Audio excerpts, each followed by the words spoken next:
नमस्कार, मैं हूं आपके साथ स्वाति और आप देखना शुरू कर चुके हैं विंध्या टाइम्स। रीवा शहर की यातायात व्यवस्था का क्या हाल है, यह किसी से छिपा हुआ नहीं है। शहर की यातायात व्यवस्था पूरी तरह चरमरा गई है। शहर में बेतरतीब तरीके से दौड़ रहे ऑटो और चौराहों पर लगे ठेले जाम और दुर्घटनाओं का कारण बन रहे हैं।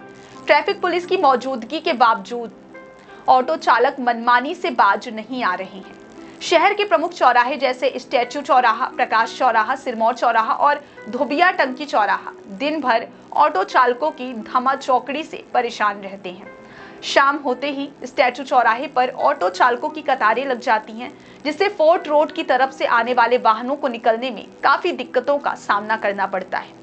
वेंकट रोड और मॉडल रोड पर ऑटो चालक कहीं भी अचानक से रुक जाते हैं, जिससे पीछे से आ रहे दो पहिया वाहन चालकों के लिए खतरा बढ़ जाता है। मॉडल सड़क पर तो ऐसे हादसे अक्सर ही होते रहते हैं।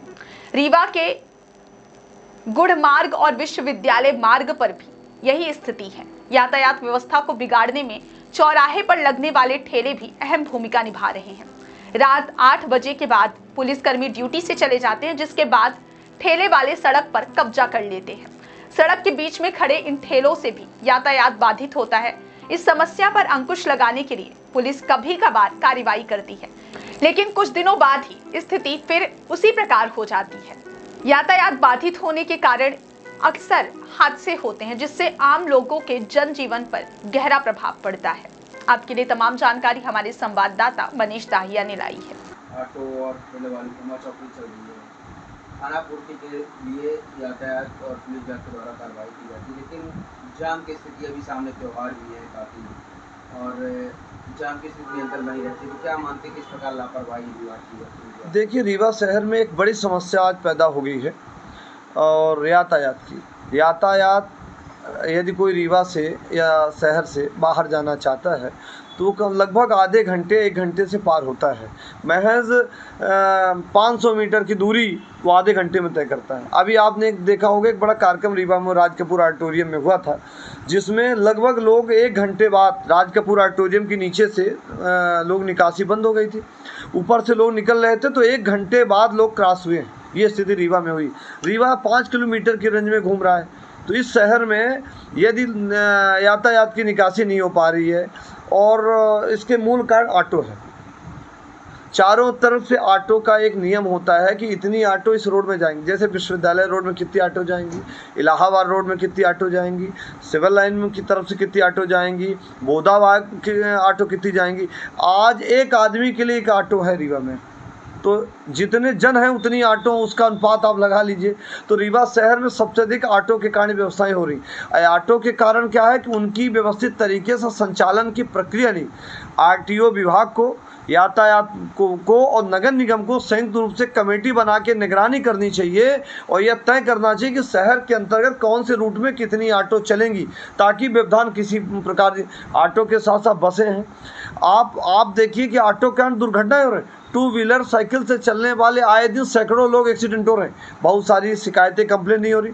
अब कोई कहेगा कि आपने कंप्लेन नहीं की, कंप्लेन रिपोर्ट दिखाइए। साइकिल से चलने वाले एक दिन कॉलेज चौराहे के पास एक वयोवृद्ध ऑटो की टक्कर से गिर गए और उनको उठाने कई सज्जन ने उठाया और उनको ले जाके तो पाँव में चोट लग गई। इस प्रकार की रीवा शहर में जितनी जगहों को देखिए, एक ऑटो के 6 इंच या मान लीजिए 1 फुट की दूरी में दूसरी ऑटो खड़ी है।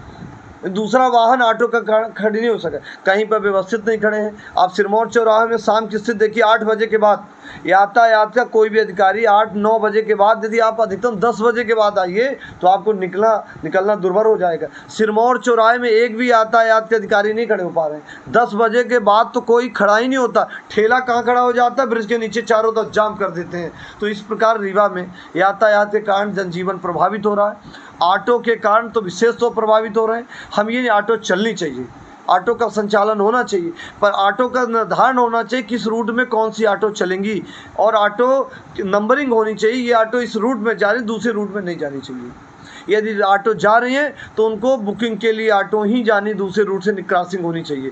पर यदि निरंतर चल रही हैं, उस रूट में चल रही हैं, तो उस रूट में कितने बाद वो ऑटो आएंगी ये भी निर्धारण होना चाहिए कि एक ऑटो की दूरी दूसरे ऑटो की दूरी कितनी होनी चाहिए। आज एक ऑटो की दूरी और समय एक दूसरे के समीप में लगभग 1-2 मिनट का फासला होता है और 2 मिनट के अंदर में दूसरी ऑटो खड़ी होती है, तो दूसरा वाहन नहीं खड़ा हो पाता। यहाँ तक कि 2-2, 3-3 ऑटो एक क्रॉस में चलती हैं। यातायात नियमों का पालन नहीं होता। यातायात के अधिकारी इस पर बैठक करें। आरटीओ और नगर निगम संयुक्त रूप से रीवा का यातायात प्रभावित है, जिससे पूरी तरह जनजीवन प्रभावित हो रहा। आने वाली व्यवस्थाएं, व्यापार, शिक्षा, बच्चे, छोटे छोटे बच्चे प्रभावित हो रहे हैं।